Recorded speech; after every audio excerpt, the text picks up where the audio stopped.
Welcome to Unit 4.1.2. Today we continued looking at tile patterns and multiple ways that we could represent them, and so we kind of broke it down into writing a linear pattern, tile pattern, and changing it to a rule. We're going to talk about a few other things, but basically, how do I write a rule from a tile pattern when the growth rate stays the same? And what do I see in the graph's patterns? Remember, we're trying to show this connection, and so we're going to try to do our best today at making some of this. We're not ready for all of it, but we were given this worksheet, and it had 4 different tile patterns on it. I want to look at one at a time if I can. And I've already marked some of these. When you got them, they didn't have any marks on them. But I looked at this pattern, and then I looked back at figure 1, and I tried to look and see what is on this one that wasn't on there. I discovered that I had one more on each end, and I decided to say that these were the 2 that were being added. You really can't tell. You could think of it as these 2 being added or these 2 being added.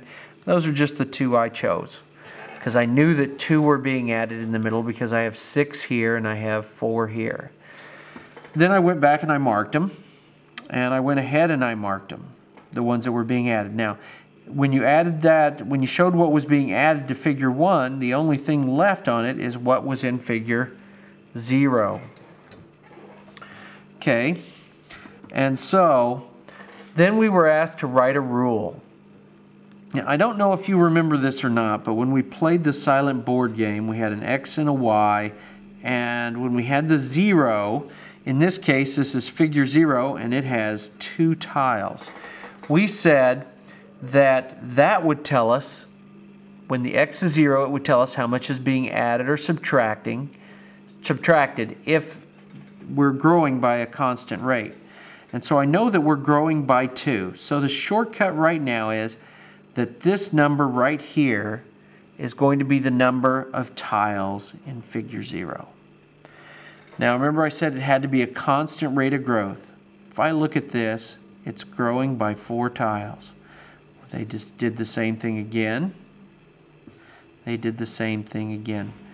When we looked at the patterns in 4.1.1, those patterns weren't growing this way. They were growing by a different amount. But I can see these are all growing by the same amount. That amount of growth we call the growth rate, and it goes on the X.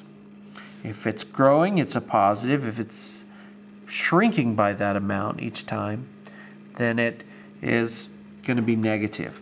So here's a quick overview of what we just said. We said that we're going to put in here the number of tiles being added or subtracted each time. Here we're going to put the number of tiles in figure 0. Now we have some names right now that we're using for them, specifically because we're using tile patterns.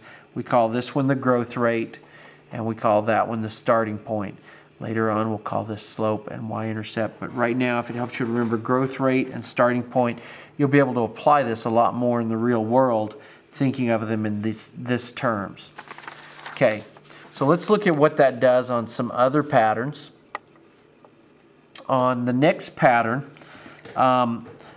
it appeared that they were adding 1 to the outside edge of each of those arms. So if I mark that there, I see the only thing left is a single tile in the middle, so I draw that as figure 0. Now, I have 1 tile in figure 0, so I'm going to be adding 1. How much is it growing by each time? I can tell by the dots I've put on here that I'm growing by, once again, by 4 each time. So the growth rate is 4. On this one, once again, this was a little more complicated. I had this pattern and this pattern, and I looked at it and I go, well, there's one more of these, and so I marked that, and it looked like there was one more here, and that pattern was consistent going the other direction. So when I marked them, I knew that I only had 3 left. I'm going to show you how I did. Let's write the rule for this. I can see by the number of dots how much I'm adding. Once again, I probably wouldn't have chosen it this way, but I'm adding 4 each time. So that's the growth rate. Goes on the X. I started with 3 at figure 0. So I'm going to put plus 3 here. I'm going to stop for a moment because I want you to know, if they give you a tile pattern, it is not, this number here, here, and here are not the first figure. They are figure 0. So if they gave you figure 4, you would have to kind of work your pattern back to figure 0 to use this method. We'll talk about some other easier ways in the future, but right now this is a pretty straightforward way to think about it. So let's look at this last pattern. And what I noticed is when I looked here, I saw these two that weren't on the original pattern. And then I saw that it looked like these two were added from that pattern. So kind of working my way backwards, that means that these two were the ones added. And so figure 1 is just going to be, figure 0 is just going to be 3 tiles stacked. Okay, I needed to know that because I can't write my rule till I know how much figure 0 has in it. And here it has 3, so I know this is plus 3. And then I know the rate by looking at my dots. I'm going up by 2.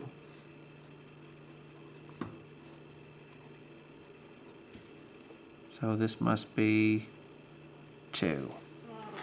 Okay, now we have our rules, and they asked us to graph it. I want to write our rules really quickly on a sheet here so that we can look at something before we even start the graphs. Y equals 4x plus 2. Y equals 4x plus 1. Y equals 4x plus 3. And y equals 2x plus 3. Something I noticed that's the same. In these in these 3, those are the same. And in these 2, those are the same. So we're going to want to look at those graphs and see if that means anything. So we went ahead and graphed it. I put my scale on there. I've left a few pieces of information off. This should have been figure number. This should have been number of tiles. This is my Y, my X. I graphed them. If I look up here, I use the rule, but I can see that figure 0 has 2. And so in one of the classes, we actually talked about this being 0, 2. This is figure 1.